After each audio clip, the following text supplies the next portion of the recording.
जाते हो, हम पे श्री जी की कृपा हो जाए, हमको ठाकुर जी मिल जाए। क्योंकि सीढ़ी चढ़ने की मत सोचा करो, बीच में बहुत सारी सीढ़ियां हैं, धीरे धीरे। सीधी बात है बंधुओं, हमारा उद्देश्य क्या है, बहुत स्पष्टता से सुनिएगा।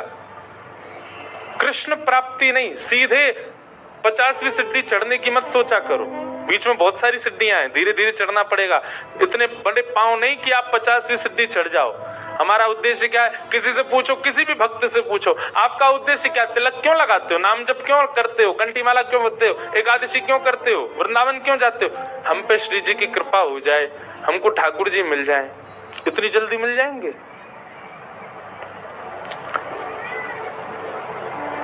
जैसे आप किसी मार्ग पर जाते हैं, जैसे मान लीजिए कि आप ऋषिकेश में बैठे हैं, तो निश्चित है बद्रीनाथ ही आते हैं, बार बार बद्रीनाथ जा रहे हो, तो ऋषिकेश से आपका उद्देश्य बद्रीनाथ जाना ही है।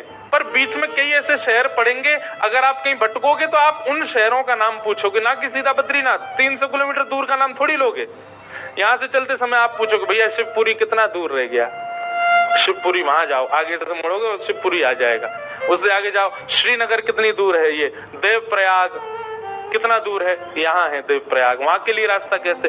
आपके पड़ाव धीरे धीरे आगे बढ़ते हैं, सीधे ही बद्रीनाथ नहीं पहुंचा जाता, सनई सनई है। वैष्णव का पहला पड़ाव होना चाहिए प्रेम। वो किस लिए भजन कर रहा है, किस लिए कथा सुन रहा है, किस लिए वृंदावन जा रहा है, किस लिए गंगा जी का आश्रय ले रहा है, किस लिए कंठी पहनता है, किस लिए एकादशी करता है? मैं प्रेमी बनूं। पहले प्रेमी तो बनूं, पहला पड़ाव उसका प्रेम होना चाहिए। प्रेमी बनने का स्वभाव क्या, उसकी दृष्टि बदल जाए। अब वो सबको देख करके मुस्कुराता ही है। मैं ऐसे ऐसे प्रेमियों को भी जानता हूं जो किंचित बात विरह की सुन लें तो नेत्रों से आंसू गिरने लग जाते हैं। प्रेमी का ये स्वरूप हो जाता है कि उसको बहुत जल्दी भाव में आ जाएगा, बहुत जल्दी भावुक हो जाएगा। हम होते हैं, हमारे आगे तो व्यक्ति गंगा जी में कूद जाए तो हमको विरह नहीं होता। प्रेमी व्यक्ति कैसा होगा, किंचित कोई भाव ऐसा देख लेगा ना, बहुत छोटा सा, कोई व्याकुल बैठा है, उस व्याकुलता को देख करके वो विरह में आ जाएगा। ये होता है प्रेमी का स्वरूप। आधुनिक भाषा में उसको कह देते हैं ये बहुत इमोशनल है, बहुत जल्दी इमोशनल हो जाता, बहुत जल्दी भावुक हो जाता है। संसार को देख करके भावुक हो रहा है। एक बात बताएं, भावुक व्यक्ति प्रेमी बहुत जल्दी बन सकता है। अगर किसी के अंदर भावुकता बहुत ज्यादा है ना, तो एक प्रकार से वो ये समझ ले कि उसको कई सीढ़ियां पहले से चढ़ा हुआ है। वो भावुक व्यक्ति बस प्रेम की ओर बढ़ जाए, प्रेमी और बन जाए, और अधिक प्रेम हो जाए, और वही प्रेम वृंदावन चंद से हो जाए उसका।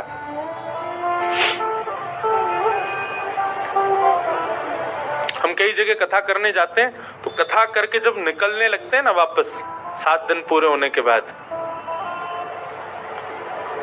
बहुत लोग भावुक हो जाते हैं। जिनके यहाँ रुकने का प्रसंग होता है वो लोग भावुक। एक जगह तो बहुत ही भयानक स्थिति हुई, मैं ही घबरा गया। एक जगह कथा थी, अब जगह का नाम तो नहीं लूंगा मैं, तो वहां जो यजमान थे, मुख्य यजमान, वो इतने भावुक, इतने भावुक, पहले दिन से ही रोने लग गए। मैंने क्यों, क्या हो गया? बोले अब 6 दिन रह गए, आप 6 दिन रहोगे बस, लाल जी के केवल 6 दिन दर्शन होंगे। दूसरे दिन और रोने लग गए। मैंने कि भैया तुम ऐसे मत करो, अभी तो कथा तो पूरी करनी है हमको। चौथे दिन सबका नाच रहे थे, नंद घन आनंद भयो, जो वो कोने में खड़े होकर रो रहे। बोले क्यों, क्या हो गया? 3 ही दिन रह गए अब बस।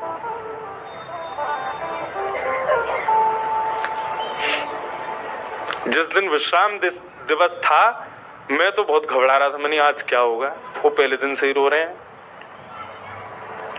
वही हुआ। अच्छा, ऐसा और था कि कथा करते ही मुझे एयरपोर्ट जाना था, मेरी फ्लाइट थी। कथा भी मैंने सुबह सुबह की थी 7 बजे से। आरती, विश्राम आरती हो रही थी, और मैं बस ये था कि हे लाल जी कुछ हो नहीं, बहुत भाव में। वही हुआ, आरती करते करते दोनों, पहले तो उनकी गृहिणी मूर्छित होके गिर पड़ी, बेहोश ही हो गई, और फिर जो उनके पतिदेव थे उनको देख के वो भी हो गए। उसके पीछे बिल्कुल भी किंचित ही, हमको तो समझ में आया था नाटक, लेकिन नहीं, वास्तविक था। पानी वानी डाला भैया, उनका ब्लड प्रेशर वगैरह सब कम होता चला गया। एक कथा भी आती है, सुना है? एक महाराष्ट्र के राजा थे। उन राजा का एक ही बात उसके मन में चलती थी कि मेरे नगर में कोई साधु आ जाए, मेरे नगर में कोई संत आ जाए, मेरे नगर में कोई भक्त आ जाए। दुनिया में ऐश्वर्यवान व्यक्ति केवल इसकी प्रतीक्षा करता है कि मेरे पास धन बहुत आ जाए। वो इसकी प्रतीक्षा करते थे कि कोई भक्त, साधु, संत, विरक्त या वैष्णव दंपति या कोई कथा वक्ता कोई आ जाए मेरे नगर में, बस। ऐसी कृपा हुई। अयोध्या से कुछ लोग पंढरपुर दर्शन करने जा रहे थे और उन महात्मा के उन राजा के नगर में आ गए। नगर से होके पंढरपुर का रास्ता था,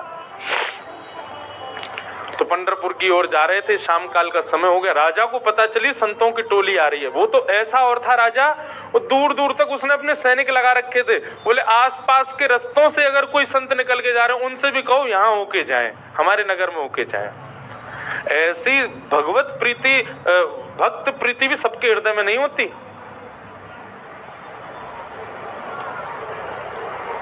ये बात बंधुओं लिख लीजिएगा, जिस दिन हरि प्रिय आपको प्रिय लगने लग जाए, समझ जाना आप हरि के प्रिय होते जा रहे हो। आपको पता चल जाता है व्रज से कोई आया, भले ही आप उसको जानते नहीं, पर आपके मन में उत्साह हो जाता है, हमारे वृंदावन से आए हैं, श्री राधा रमन जी के यहाँ से आए हैं, श्री बिहारी जी के चरणों से आए हैं। भले ही आपका परिचय नहीं, फिर भी आप ब्रज से आए जान करके उनको प्रणाम करने जाओ। ऐसी प्रीति अगर आपके चित्त में है, आप प्रेम की अवस्था में आ चुके हो। हरि से ज्यादा हरिजनों से प्रीति हो तो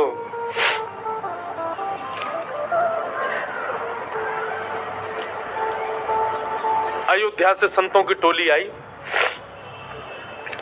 रात में राजा ने खूब सुंदर उनका स्वागत किया, सबके लिए बढ़िया शिविर बनवाए, बढ़िया सबके लिए भोजन की व्यवस्था करी।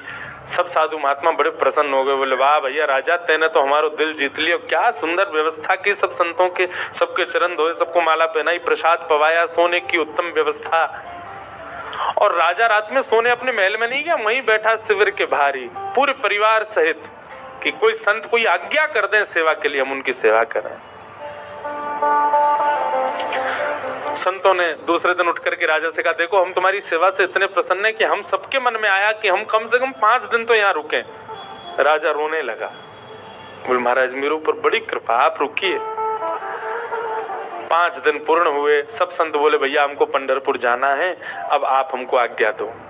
राजा बोला भगवान मैं अपनी एक बात निवेदित करूं। बोले क्या? 5 दिन बाद रामनवमी है, श्री राम जी का अद्भुत उत्सव है, आप लोग सब यहीं रुक जाएं, 5 दिन और रामनवमी करके चले जाएं। संत बोले भाई क्या बुराई है, इतनी अच्छी व्यवस्था राजा कर ही रहे हैं, वहीं बढ़िया कीर्तन भजन होने दो, सत्संग होने दो। 5 दिन रुक गए, सबने रामनवमी करी, अभिषेक किया राम जी का। रामनवमी पूर्ण करके सब अगले दिन संत महापुरुष बोले अब हमको आज्ञा दो, हम लोग सब चलें पंढरपुर। बोले महाराज नेक और रुक जाओ, हनुमान जयंती और आ रही है, हनुमान जन्मोत्सव, आप सब लोग रुके रहेंगे तो आप सबके सानिध्य में, हमको तो कुछ आता नहीं, हम हनुमान जी का जन्मोत्सव करेंगे। अब वो सेवा इतनी अच्छी कर रखी थी कि कुछ संत तो बेचारे उसके पक्ष में रहते थे, बोले रुक ही जाओ, बढ़िया व्यवस्था तो कर ही रखी है। रुक गए, हनुमान जन्मोत्सव तक सब लोग रुक गए। सब लोगों ने हनुमान जी का जन्मोत्सव मनाया। संत महापुरुष कहने लगे, बोले भैया अब हमको आज्ञा दे दो, अब हम लोग चलें। बोले महाराज उसके बाद में फिर कोई और उत्सव आ रहा था 15 दिन बाद, उसका नाम ले दिया।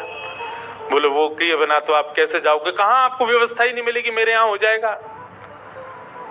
15 दिन और रुक गए, फिर जाने लग गए। बोले महाराज गंगा दशहरा आने वाला है, आप सब लोग कहाँ, गंगा जी तो मिलेंगे, मैं गंगा जल मंगवाऊंगा ना अपने सैनिकों को भेज करके, यहीं आप सब लोगों के लिए सूक्ष्म गंगा प्रकट करवा दूंगा।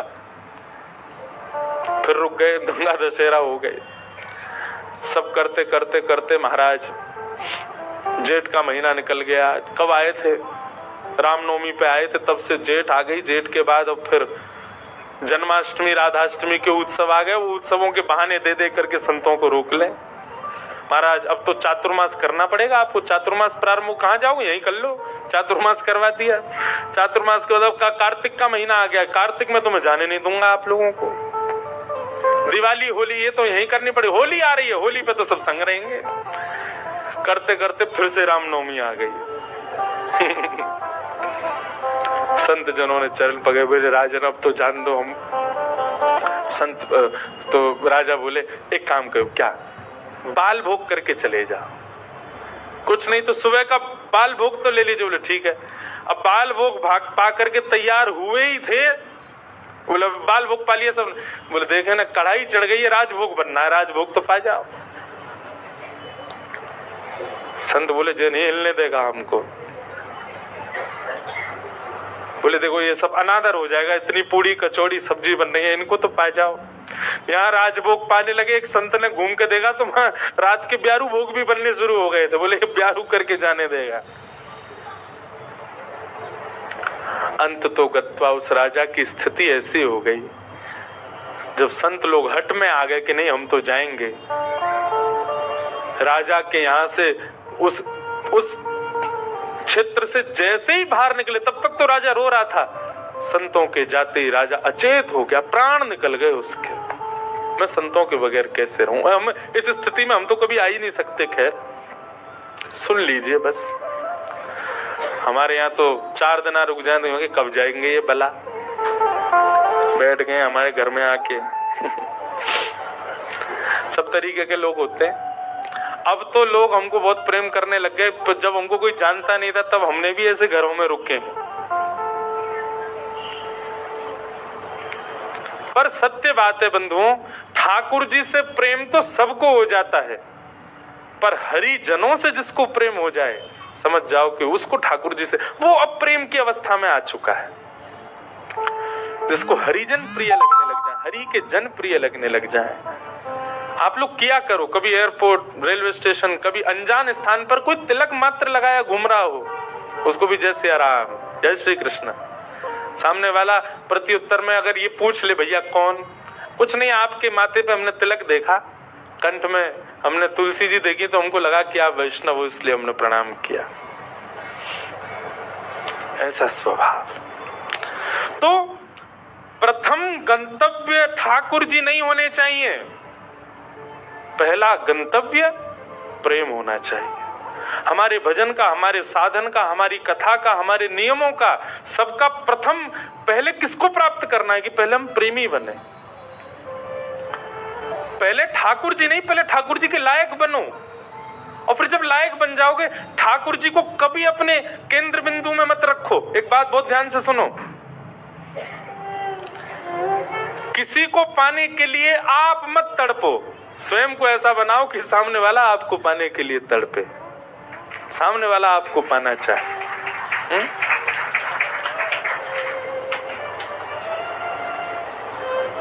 पिक्चरों में ऐसे दिखाते हैं ना कि कोई प्रेम करता था किसी कन्या से और उसको सीधे तो पानी पाया, तो खुद इतना बढ़िया पढ़ लिख करके बड़ा मजिस्ट्रेट बन गया महाराज, आगे पुलिस पीछे पुलिस, अब वो छोरी डोल रही है वाकू पावे को, इससे मेरा ब्याह हो। ठीक वैसे ही ये बात शास्त्रीय है कि ठाकुर जी को पाने के लिए आप केंद्र बिंदु ठाकुर जी को मत रखो चित्त में कि उनको मुझे प्राप्त करना है। ठाकुर जी को जो जो प्रिय है वो सारे गुण मेरे भीतर आ जाएं ताकि ठाकुर जी को मैं प्रिय लगूं। आप पीछे मत पड़ो उनके, स्वयं को ऐसा बनाओ कि ठाकुर जी पीछे पड़े आपके। श्रीमद् वल्लभाचार्य जी के चरित्र में आता है कि, बहुत ध्यान से सुनिएगा, श्रीनाथ जी जब प्रकट हुए ना, तो पहले श्रीनाथ जी की भुजा प्रकट हुई, और भुजा प्रकट होने के बाद में सद्दू पानी की गैया रोज जाती थी, अपना संपूर्ण दुग्ध वहीं बहा करके आ जाती थी। तो सद्दू पानी ने देखा मेरी गैया कहाँ जाती है, जाकर के देखा तो गिरिराज शिला में केवल भुजा निकली हुई है। सद्दू पानी ने जब पूरा बाहर निकाला तो श्रीनाथ जी प्रकट हो गए इसी कलिकाल में।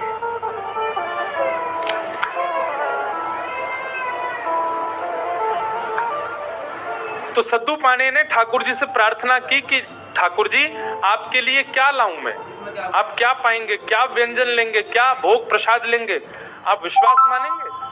हमारे श्री जी बाबा श्रीनाथ जी उन्होंने कहा, बोले हे सद्दू पाणे, जब तक मेरे श्रीमद वल्लभाचार्य जी नहीं आएंगे तब तक मैं केवल दूध पीऊंगा। ठाकुर जी ने पयोव्रत किया।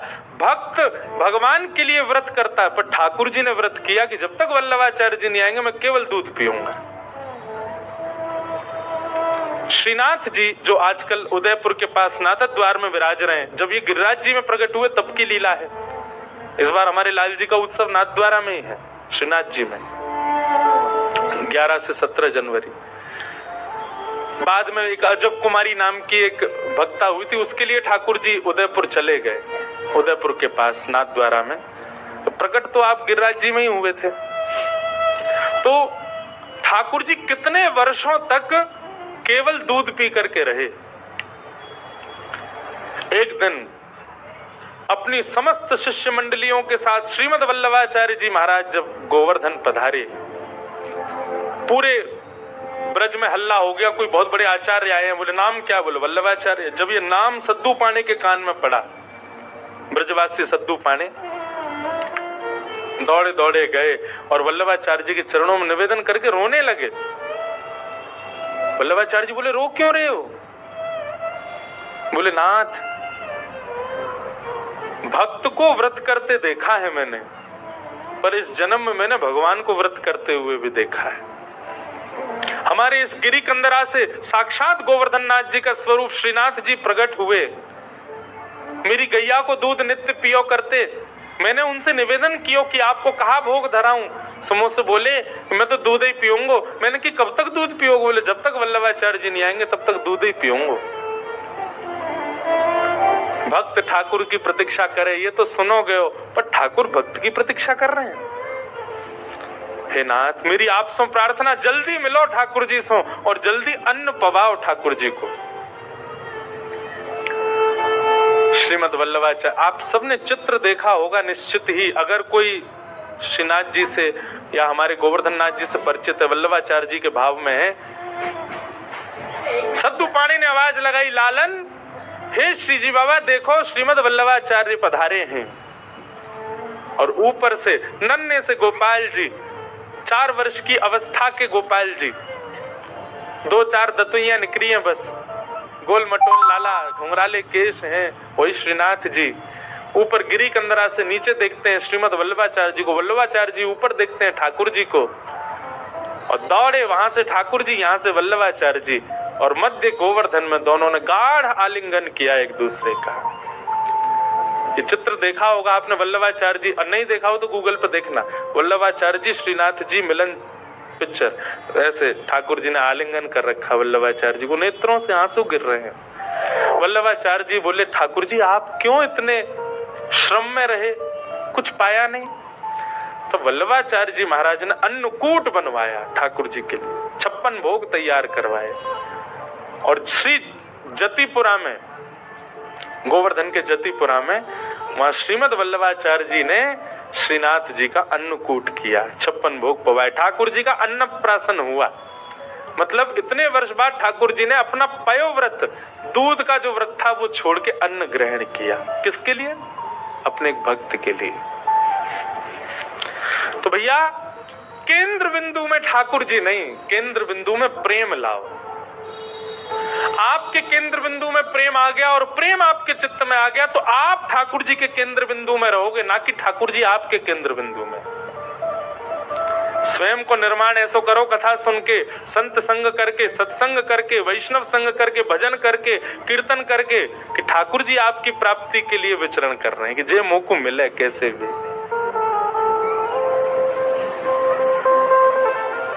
आज से आपके भजन साधन में उद्देश्य भगवत प्राप्ति नहीं, प्रेम की प्राप्ति हो।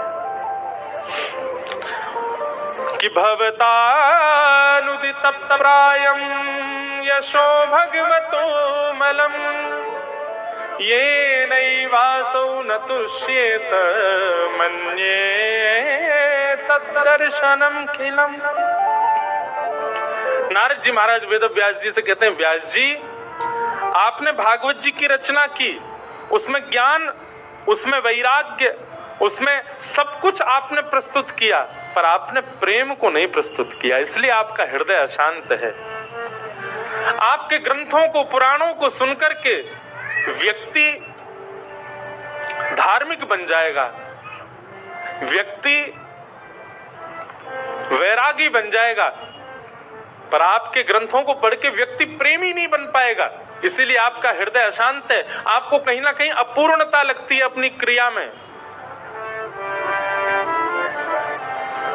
इसलिए मेरी प्रार्थना कि अब आप ठाकुर जी के प्रेम स्वभाव का वर्णन करो, जिससे पढ़ने वाला व्यक्ति प्रेमी बन सके। वेद व्यास जी महाराज ने निवेदन किया, उसके लिए मुझे क्या करना पड़ेगा? बोले समाधि लगा करके भगवान के प्रेम स्वरूप का चिंतन करो।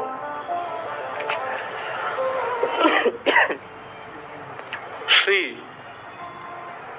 वेद व्यास जी महाराज ने समाधि लगाई और समाधि की भाषा में ही अपने अंतिम कृति का निर्माण किया। वेद व्यास जी ने इसी ब्रह्म नदी में, इसी हिमालय की पर्वतों पर वेद व्यास जी ने ऐसी रचना की जिसको सुनकर पढ़कर के मानव प्रेम का अधिकारी बन जाता है, ठाकुर जी का अधिकारी बन जाता है।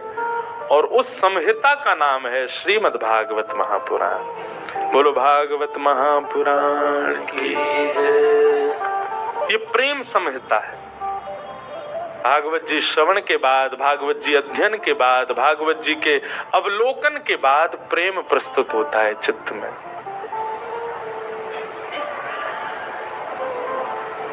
प्रेम। वेद व्यास जी महाराज ने उस प्रेम का भाव लिखा, वही भागवत है। बंधुओं, आपको अगर अपनी कृति से, कई लोगों को अपने जीवन से भी बहुत अपूर्णता का अनुभव होता है। हम आपको एक बात बता रहे हैं, बहुत सावधानी से सुनो। अपने कर्म से, अपने जीवन से, अपने संबंध से कई लोगों का मन बहुत जल्दी उचट जाता है। कई लोगों को अपना जीवन भी अच्छा नहीं लगता। क्यों? केवल प्रेम नहीं है आपके जीवन में। आप भागवत जी का आश्रय लीजिए और भागवत जी का आश्रय लेकर के आप प्रेम जीवन में ले आइए, आपको सब कुछ। जेप्टो के सुपर सेवर पे मिलते हैं सबसे lowest prices on fruits, veggies, groceries and more. Zepto super saver, lowest prices, no delivery fee, 10-minute delivery.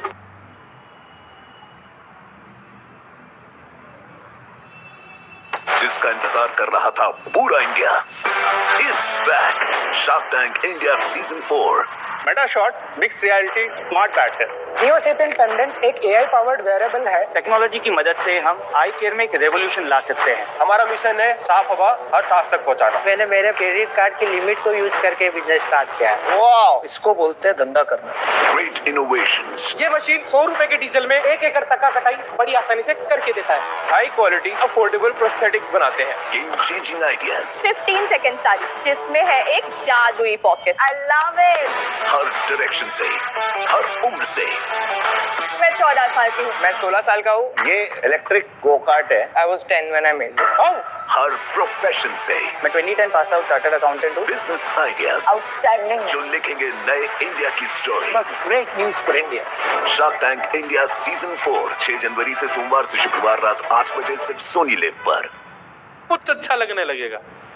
एक बात बता रहे हैं, प्रेमी व्यक्ति का स्वभाव ऐसा हो जाता है कि वो अव्यवस्था में भी प्रसन्न रहने लगता है।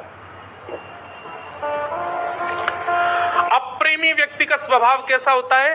वो कहीं भी जाएगा ना, नाक मुंह मोड़ता ही रहेगा। यहाँ तो ये है, यहाँ तो ऐसा है, यहाँ मैं कैसे बैठ जाऊं, ये मैं कैसे खा लूं, यहाँ मैं कैसे बैठ सकता हूँ, यहाँ मैं कैसे नहा सकता हूँ, यहाँ मैं कैसे रह सकता हूँ, इस व्यक्ति के साथ मैं कैसे जी पाऊंगा, इस माहौल में मैं कैसे रह पाऊंगा। ये सब जगह जो अपने आप को अपरिपूर्ण माने, समझ जाना अप्रेमी व्यक्ति है। पर प्रेमी कैसा होता है? वो जहां बैठ जाता है ना, वो स्थान ही अच्छा लगने लग जाता है। कई बार आपने कुछ ऐसे स्थान देखे होंगे, उन स्थानों पर कभी आपकी नजर ही नहीं पड़ी होगी, या उस स्थान को देख करके आपने सोचा होगा ये तो सामान्य सी जगह है, ये कौन सी बड़ी बात है। पर उसी स्थान पर कोई भगवत प्रेमी जाकर के बैठ जाता है तो उस स्थान की रौनक ही बदल जाती है, उस स्थान का माहौल ही बदल जाता है। अरे स्थान नहीं, कई बार कई रंग हमको प्रिय नहीं होते, ये मैं अपना अनुभव बता रहा हूं। कई रंग हमको प्रिय नहीं होते, कई कलर्स हमको अच्छे नहीं लगते, पर वही रंग वही कलर, उसमें कोई प्रेमी व्यक्ति अगर आ जाए, उस प्रेमी व्यक्ति उस कलर में या रंग का आश्रय ले ले, वो रंग भी अच्छा लगने लग जाता है। कई सब्जियां आपको अप्रिय लगती होंगी, पर वही कोई प्रेमी के हाथों से प्रसाद रूप में आपको मिल जाए, आप उसका पान करेंगे, सेवन करेंगे, आपको अत्यंत अद्भुत। और अगर आपको अनुभव करना हो तो हम बता रहे हैं, अरबी की सब्जी हर कोई नहीं पा सकता, इतनी बढ़िया नहीं लगती। हमारी श्री जी को बहुत प्रिय है, किशोरी जी को बहुत प्रिय है, लाडली जी को अरबी का भोग लगता है। कभी जाइए राधाष्टमी के समय पर, या वैसे भी हमारे तटीय स्थान वृंदावन में अरबी की सब्जी बनती है। आप पे कृपा हो जाए, नहीं हो तो वहां किसी महात्मा से कह देना हमको थोड़ा प्रसाद दे दो, वो मधुकरी रूप में आपको अरबी देंगे, आप पाके देखना। सारे विश्व के जितने भी रस होंगे ना, वो सब रस फीके लगेंगे उसके आगे। क्यों? क्योंकि प्रेम स्थान पर वो निर्मित है, इसलिए उसका स्वाद अद्भुत हो जाता है। मैं कथा करता हूं, हमको राग रागनी आती नहीं, हम बस ऐसे गा लेते हैं, ये सब गुरुजन बैठे हैं, ये लोग जैसो बजाते हैं वैसो हम गाते हैं। कई राग ऐसे हैं, उनको पहले मैं जब सुनता था ना, तो मेरा मन बड़ा उच्चाटित सा हो जाता था कि ये कैसे गाएंगे, ये तो बड़ा विचित्र सा राग है। आज वही राग में हम कथा भी कर देते हैं। क्यों? क्योंकि जब प्रेम मिल जाता है, प्रेम एक ऐसा सब्सटेंस है, प्रेम एक ऐसा क्या बोले, वो केमिकल बोले, सब्सटेंस बोले, क्या बोले, वो एक ऐसी वस्तु है, वो जहां मिल जाएगी वो सब प्रिय लगने लग जाएगा, वो प्रेम कहलाता है। प्रेम का मतलब केवल स्त्री पुरुष का प्रेम मत समझा कीजिए आप, कोई प्रिय लगने लग जाए वो नहीं, सब कुछ प्रिय लगने लग जाए, वो प्रेम है।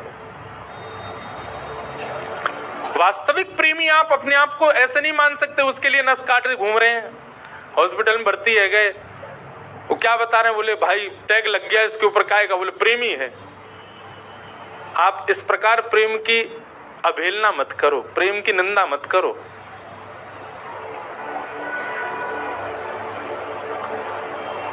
गंगा जी पे सब जगह चले जाओ, पहाड़ों में, नदियों में, सब जगह एक पॉइंट होता है, क्या बोल, इसको सुसाइड पॉइंट बोलते। क्यों?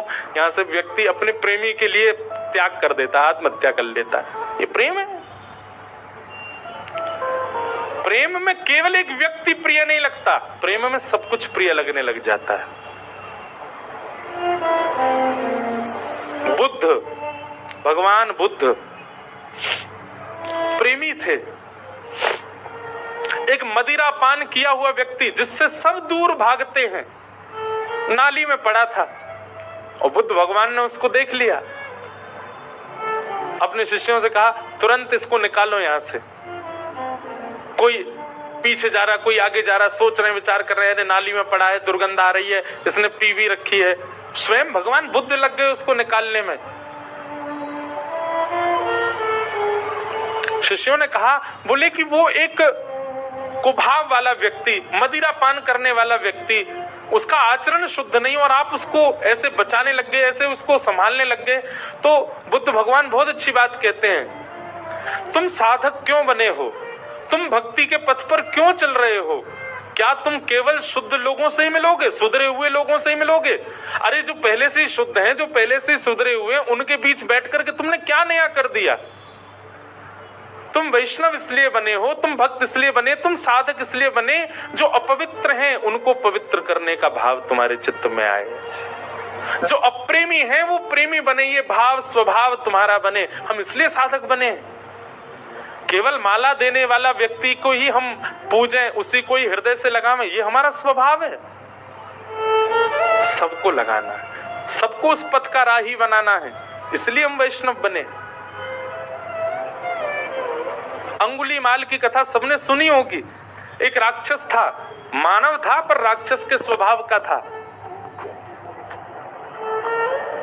उस पर्वत पर रहता था, उस पर्वत के आसपास कोई भी मानव उसको दिख जाता था, उसको मार करके उसकी उंगली काट करके अपने गले में माला बना के पहनता था।